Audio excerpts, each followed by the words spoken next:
Phoenix Books presents Puppetmaster, The Secret Life of J. Edgar Hoover, written by Richard Hack. This unabridged performance by Dan Cashman is copyright 2014 Phoenix Books and is digitally remastered from the original 2004 New Millennium Entertainment sound recording. Prologue. Death of an Icon. May 2nd, 1972. 4936 30th Place Northwest, Washington, D.C. There was an unnatural stillness about the place, sucked dry of breath and emotion, the space thick and unmoving. Only the steady ticking of a mantel clock bore witness, as an old man lay dying on the floor. Unconscious, in the master bedroom, he pulled at air in a futile struggle against the inevitable. Stubborn, obdurate, unwilling to accept his own mortality. But then J. Edgar Hoover had always fought against the odds. This night, however, would be different. This night he would lose.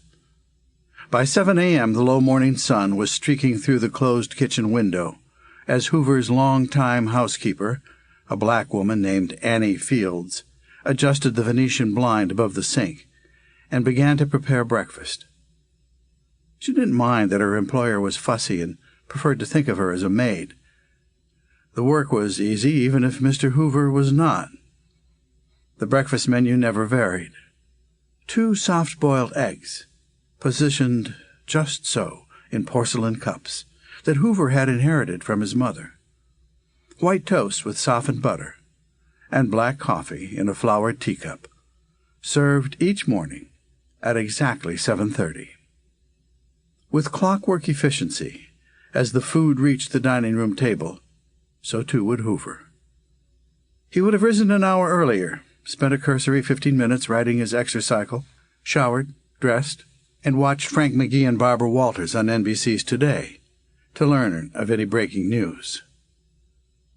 This morning, however, at the commanded 7:30, Hoover greeted neither the day nor his breakfast.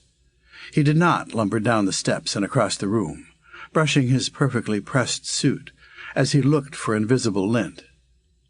He did not give his usual as he molded his thick body into the mahogany chair at the far end of the table.